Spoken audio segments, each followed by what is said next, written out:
Hello friends, इस part में हम आपसे डिस्कस करते हैं कि सी स्कैन या circular scan disk scheduling algo किस तरीके से वर्क करती है। तो सी स्कैन में भी हेड का मूवमेंट वैसा ही होता है जैसे स्कैन में होता है।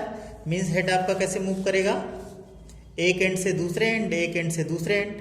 लेकिन डिफरेंस क्या होता था कि स्कैन में आप सर्विसेज दोनों साइड फॉरवर्ड डायरेक्शन में मूव कर रहे हैं, तब भी अगर कोई ट्रैक आता है जिसने रिक्वेस्ट की है रीड राइट के लिए तो आप रीड राइट ऑपरेशन परफॉर्म कर देते थे, और बैकवर्ड डायरेक्शन में भी अगर कोई ट्रैक आता था जिस पे आपको रीड राइट की रिक्वेस्ट है तो परफॉर्म कर देते थे। लेकिन सर्कुलर स्कैन में क्या होगा, मूवमेंट तो आपका बिल्कुल वैसे होगा, एक एंड से दूसरे एंड, दूसरे एंड से पहले एंड, एक एंड से दूसरे एंड, दूसरे एंड से पहले एंड। मूवमेंट तो हेड का वैसा ही होगा, बस डिफरेंस क्या आ जाएगा कि इसमें आप सर्विसेज सिर्फ एक ही डायरेक्शन में प्रोवाइड करेंगे, या तो रीड राइट ऑपरेशन आप फॉरवर्ड डायरेक्शन में करेंगे या आप बैकवर्ड डायरेक्शन में करेंगे। तो देखते हैं एक प्रॉब्लम के थ्रू कैसे आपको काम करना है। जैसे सेम प्रॉब्लम हम उठा के ले चल रहे हैं, बस यहाँ पे क्या है कि यहाँ पे भी क्या दिया है कि डायरेक्शन आपका किधर है, लार्जर वैल्यू की तरफ। डायरेक्शन स्कैन हो, सी स्कैन हो, लुक हो, सी लुक हो, इसमें डायरेक्शन आपके लिए इंपॉर्टेंट हो जाता है, क्योंकि डायरेक्शन किधर है उसके हिसाब से आपका वैल्यू, न्यूमेरिकल वैल्यू चेंज हो जाएगी। बाकी कॉन्सेप्ट तो वैसा ही रहता है। तो अब देखते हैं 50 के बाद आप कहाँ पे चले जाएंगे। जैसे स्कैन में जा रहे थे 62 पे, यहाँ पे रीड राइट किया, देन 64 पे, देन 95 पे आपने रिक्वेस्ट पूरी की, देन 119 पे, देन 123 पे, देन 180 पे। इसमें भी स्कैन की तरह आपको क्या करना पड़ेगा, पूरे एंड तक जाना पड़ेगा, मीन्स 199 तक जाना पड़ेगा। फिर वापस आएंगे। अब वापस आते टाइम भले आपको ट्रैक मिल रहा है जिस पे आपको रीड राइट ऑपरेशन परफॉर्म करना है, लेकिन उस पर आप कुछ नहीं करेंगे, छोड़ देंगे, दूसरे एंड तक आप बिना कुछ किए जाएंगे। मीन्स 199 से लेके 0 तक आपका मूवमेंट होगा।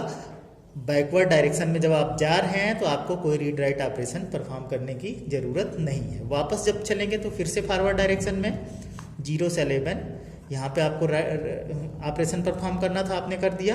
देन 34 यहाँ पे भी आपने अपना परफॉर्म कर दिया। आगे का आपको काउंट करने की ज़रूरत नहीं है क्योंकि आपने सारे रिक्वेस्ट फुलफिल कर दिए। मीन्स मूवमेंट इसमें भी हेड का वैसा ही हो रहा है, बस डिफरेंस क्या है कि हम रीड राइट ऑपरेशन परफॉर्म कर रहे हैं फॉरवर्ड डायरेक्शन की तरफ। इसकी अगर हम वैल्यू कैलकुलेट करना चाहें कितना मूवमेंट हो रहा है तो इजी वे में कैलकुलेट कर सकते हैं। 62 minus 50, then 64 minus 62, then 95 minus 64, then आपका 119 minus 95 plus 123 minus 119 plus 180 minus 123 plus 199 minus 180। यहाँ तक आप गए।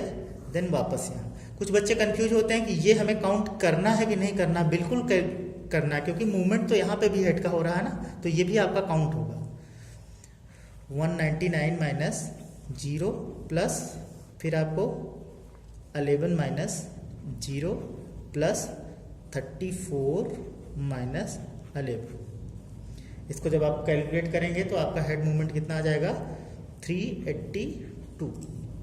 मीन्स आपका क्या हुआ कि अगर आप इसको स्कैन से कंपैरिजन कीजिए तो स्कैन में सेम प्रॉब्लम पे आपका हेड मूवमेंट 237 आ रहा, तो मीन्स इसमें क्या है, स्कैन के कंपैरिजन में आपका हेड मूवमेंट ज़्यादा होगा, मीन्स सीक टाइम अधिक होगी। लेकिन तब भी इसका हम यूज क्यों कर रहे हैं, क्योंकि अगर आपको याद हो तो स्कैन में एक प्रॉब्लम आती थी। प्रॉब्लम ये आती थी कि जो आपका वेटिंग टाइम का डिफरेंस है वो यूनिफॉर्म नहीं रहता था, वो अलग अलग होता था।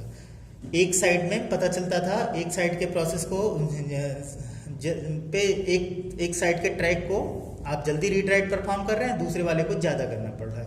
इसमें क्या होता, वेटिंग टाइम में यूनिफॉर्मिटी होती है। मान लीजिए एक एग्जांपल के थ्रू समझिए, जब आप यहाँ से यहाँ जा रहे हैं तो आपको रीड राइट ऑपरेशन भी परफॉर्म करना है। तो मीन्स जब भी आप किसी ट्रैक पे जाएंगे तो सिर्फ ट्रैक मूवमेंट का ही टाइम नहीं लगेगा, वहाँ पे जाने के बाद जो रीड राइट का टाइम लगेगा, मीन्स रोटेशनल टाइम और ट्रांसफर टाइम भी ऐड होगा। तो जब आप फॉरवर्ड डायरेक्शन में जाएंगे तो आपका टाइम ज़्यादा लगेगा। टाइम ज़्यादा लगेगा मीन्स मान लीजिए आपको अप्रॉक्स 1 आवर्स का टाइम लगता है।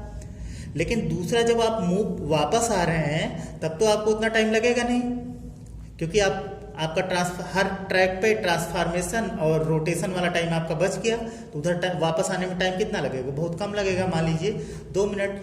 अब मैक्सिमम चाहे आप इस एंड की बात कीजिए चाहे इस एंड की बात कीजिए, दोनों एंड पे जो भी आपके ट्रैक हैं, जो भी आपकी रिक्वेस्ट हैं, सबको अप्रॉक्स 62 मिनट ही वेट करना पड़ेगा, तो लगभग यूनिफॉर्मिटी रहेगी। जबकि इसमें क्या होगा कि अगर आप दोनों डायरेक्शन में सर्विस देंगे, तो मान लीजिए यहाँ पे आपने रीड राइट परफॉर्म किया, डायनेमिकली एक रिक्वेस्ट यहाँ पे फिर से आ गई, तो तुरंत आप क्या करेंगे, इसको सर्विस प्रोवाइड कर देंगे, इसको आप वेट कराएंगे ही नहीं। जबकि इसमें क्या होगा कि आप इस डायरेक्शन में जब मूव कर रहे हैं तो आप जो कि रीड राइट नहीं परफॉर्म करेंगे, वापस जब इधर आएंगे तो रीड राइट परफॉर्म करेंगे।